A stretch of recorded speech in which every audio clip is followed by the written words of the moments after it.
bridge to the converted. So it goes without saying that if we're looking for another attribute, it's out of that 20% that the greatest potential for expansion of our industry exists. The other interesting fact is the amount of aid. First of all, in office buildings with increased technology to satisfy the demand of the paperless office. And secondly, with tourism, I believe there will be a very significant increase in overseas tourists into Australia. How important do you think tourism could be to an area like the Hunter? Very important. When we look at the extent of involvement that overseas investors have in Australia now in hotels, both as investors and operators, the Hunter Valley should be able to tap into that market and gain from it. I see it as a very significant opportunity for the Hunter Valley to get involved.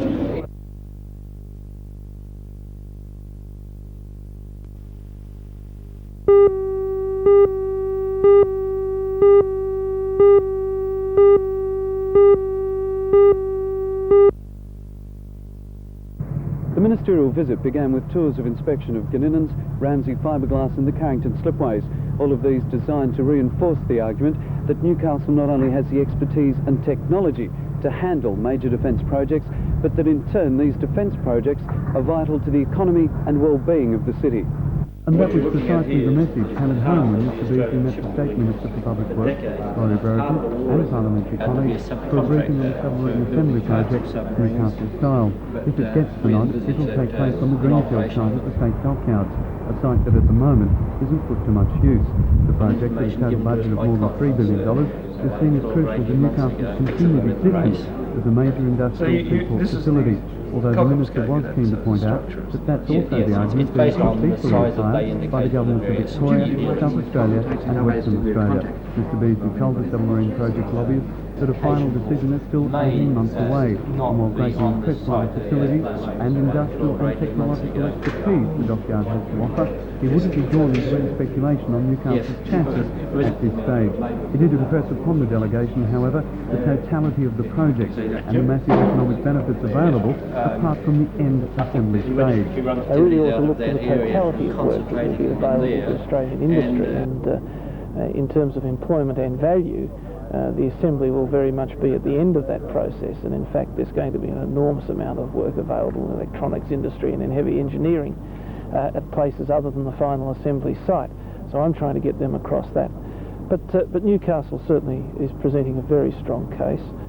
Mr Beasley wouldn't be drawn either on the status of the Whaler project being so keenly sought by Ganinans, saying only that a final decision on that was still a couple of months away.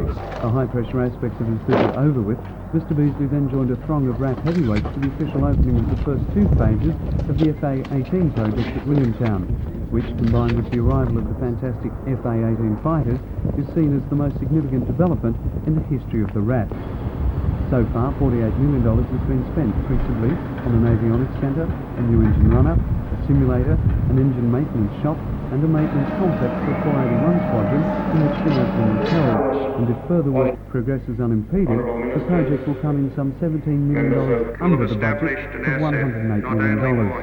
Both he and the new Chief of Air Staff, Air Marshal June, were keen to point out that the completion of the first two stages results in both the fiscal and time budgets allowed for, which will find industrial relationship between the Williamtown Command, the Department of Housing and Construction, which was represented by the Minister, Torres, and the workers on the project. The official ceremony complete, all eyes turned skywards for a dazzling display by the leaders of the entire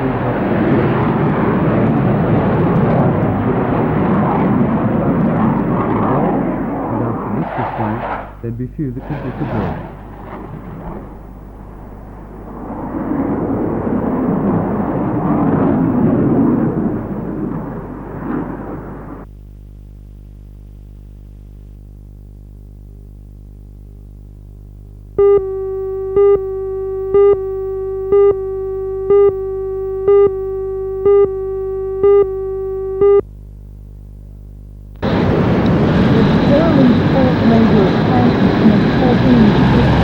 And as a sign of our inflationary times, this extension will be more than it costs to establish the country.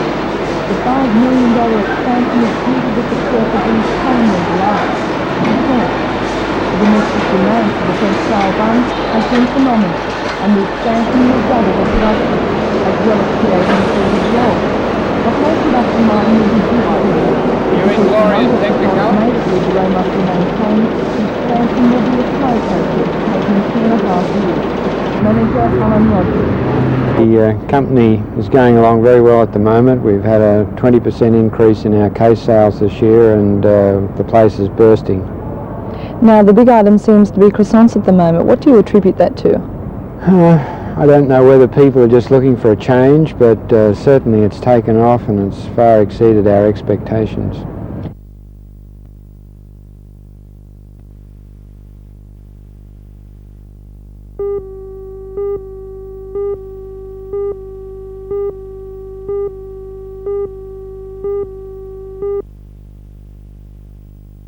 The Hunter Development Board offices were the venue for the launching of this, the Hunter Community Employment Newsletter, the first of 6 which will hopefully prove to be a valuable resource for not only the large numbers of unemployed in the region, but also those fortunate enough to have work. This organisation will shortly wind up and receive the right grant place allocated to the Hunter Region Information the Network. last, or the cover of the Its last first one issue deals says with youth and unemployment. sadly Its missed second one June plans to look at issues related to 1984, migrants, Aborigines, the Minister, disabled and women. Frank 400 Walker, copies of each will be distributed to councils, public and school libraries, neighbourhood centres and community organisations in the valley, popularly as well as selected accepted centres in experience Sydney and that, and I have a Wollongong. great deal of According to this admiration young for author, those who herself do was unemployed before the CEP grant, it should have a wide application.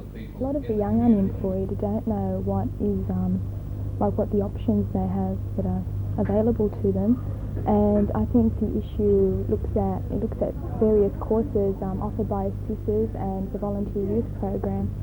So they could have a look in that and see various things that are offered for them. Do you see it having a wide application in the general community? Yes, I hope it creates public awareness of the unemployment problem and how it affects people, and also it might make prospective employers aware of the unemployment situation and CEP projects going on the way, and perhaps encourage them to apply for CEP grants.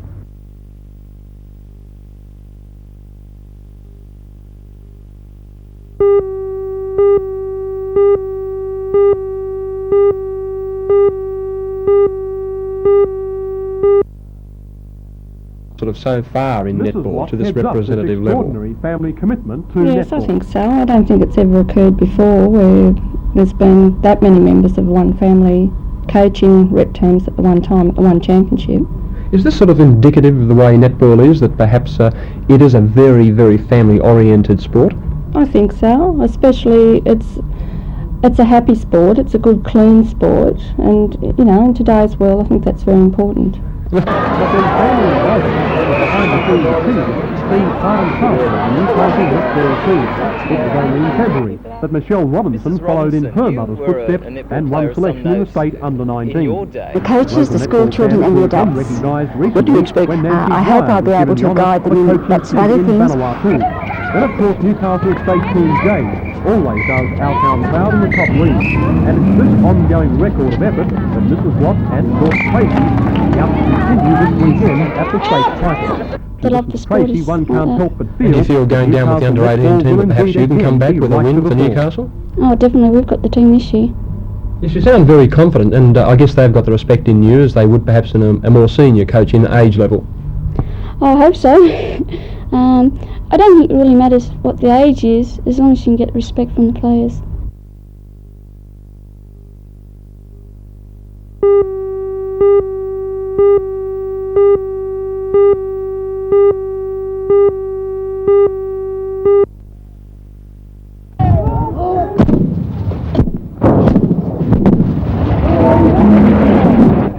The Japanese tally of the number of shells that were fired at Newcastle on the 8th of June 1942.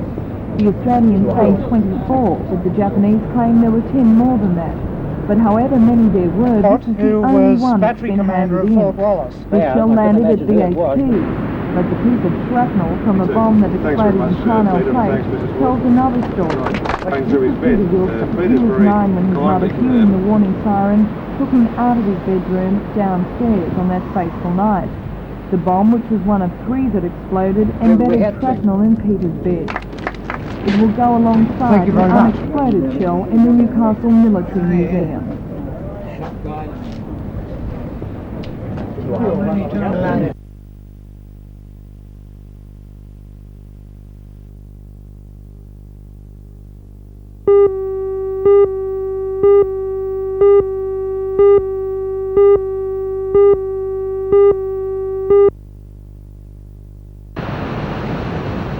smoke was raised late yesterday afternoon after a fisherman spotted the small but dangerous device about 7 kilometres north along the beach from the wreck of the Cygna. Police and the RAAF were called in and found that the device was armed and likely to go off at any time. According to an RAAF explosive expert, the device, when activated, lets off a small explosion and then emits large amounts of smoke, flame and intense heat. The device is used by the RAAF as a marker in anti-submarine warfare exercises at sea, and it's suspected it was washed ashore after failing to detonate. Most of the time, the main worry in cases like this, where if they're devices burnt are out, if the intact, cap's gone is off that the end people may here, take them home. they can. As the devices are filled with incendiary compounds like phosphorus, the result can be a serious fire.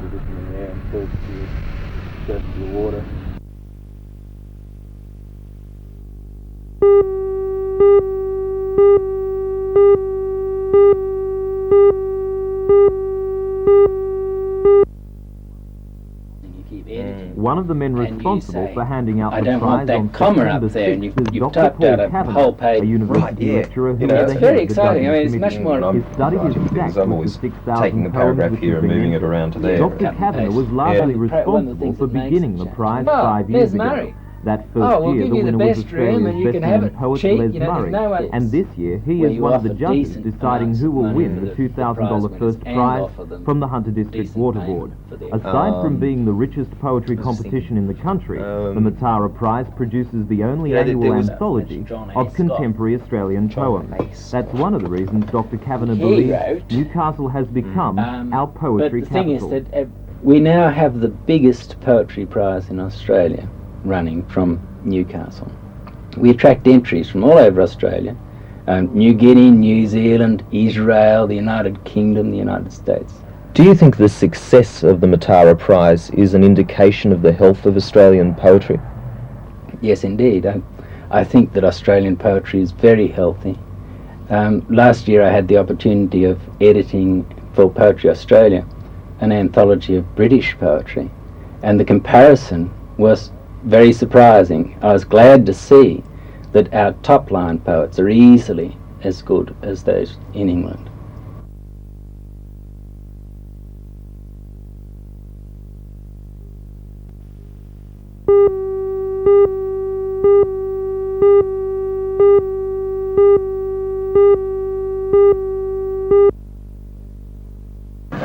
Thirteen students from Belmont and 32 from Newcastle are taking part in the project to construct 6 homes in the Housing Commission estate. The houses are worth on average between $37,000 and $40,000. The apprentice bricklayers, plumbers, carpenters and electricians, who will all be eventually working on the houses, have no previous work experience. Nevertheless, Harold Wilton, Teacher of Carpentry and Joinery at the Newcastle Tech, says he expects the houses to be finished before the end of the year. We anticipate all these houses to be completed by mid-November, and that includes carpet throughout the house and also vinyl tiles in the kitchen area. Are you impressed with the standard of work? I don't think we could possibly wish for a better standard of work from the students to which they present to us by the time they're finished at the end of the year.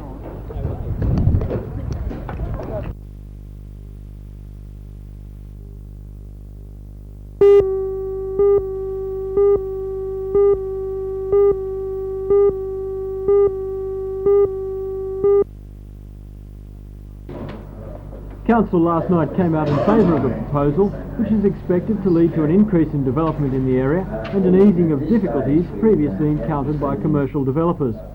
In line with Council's intentions are retail developments at Charlestown, Belmont, Cardiff and Toronto. And while last night's decision is seen as favourable for these developments, Council believes the unit will have a wider impact on development in the area.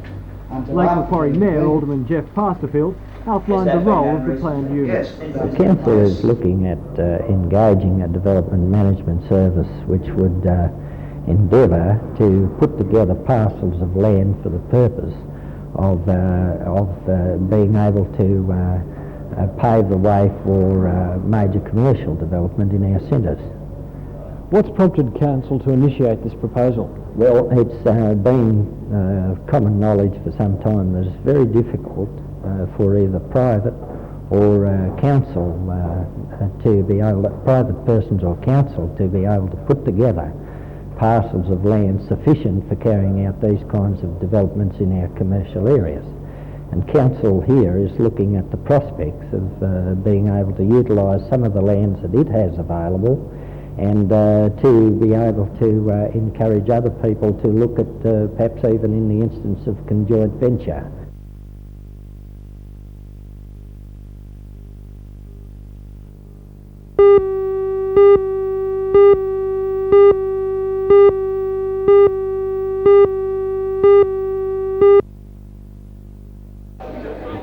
A total of 44 careers were represented at the first market of this kind held in the West Wallsend High School auditorium.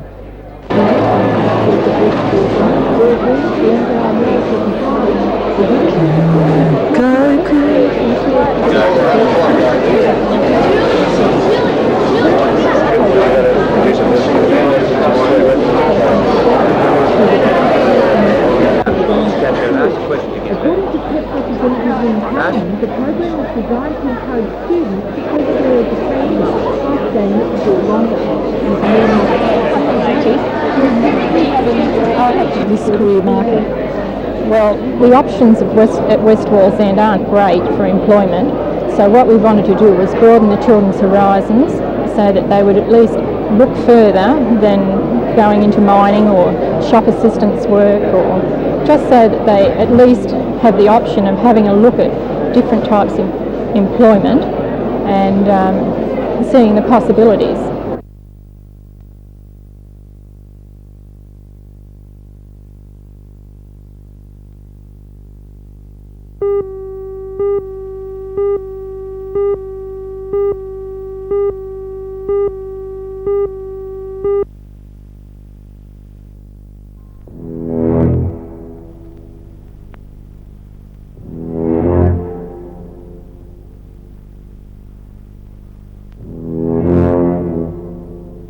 The Newcastle Police Citizens Youth Club Brass Band gave one of its last public performances on Australian soil at the Fireworks Spectacular at the International Sports Centre on Monday night. The band leaves Australia for Switzerland on the 29th of June, where it will be the Australian representative at the World Youth Music Festival at Geneva. In much the same style as the Marching Koalas, the band members and their families have put in long hours raising the money to pay for the trip. But the 38-member band has had some recent setbacks and looks certain to fall well short of their target of $100,000. The latest setback came only last week when the Customs Department informed officials that one with.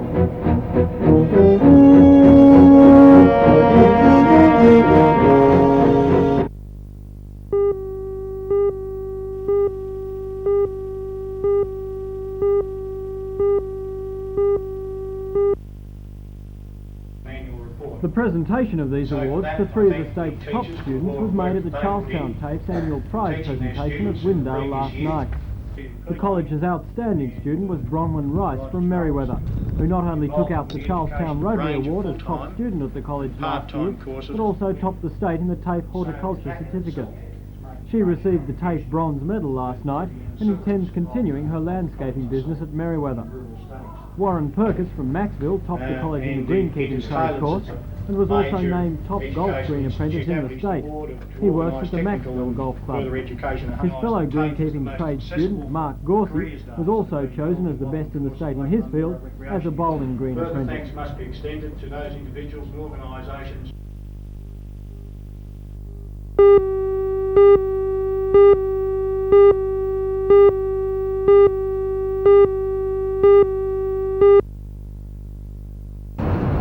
For the last 2.5 years, the Iron Monarch has been interested in altering its sad feature of the waterfront, become made of 31st next year, and this legacy of the downturn in the steel industry and the rise of fuel costs will once again be efficiently plying the ocean.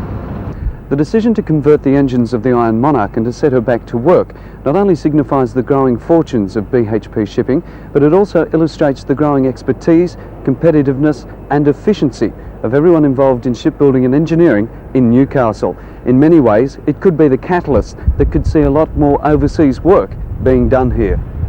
That's the opinion of many people, including the Managing Director of GH Barley, John Thompson.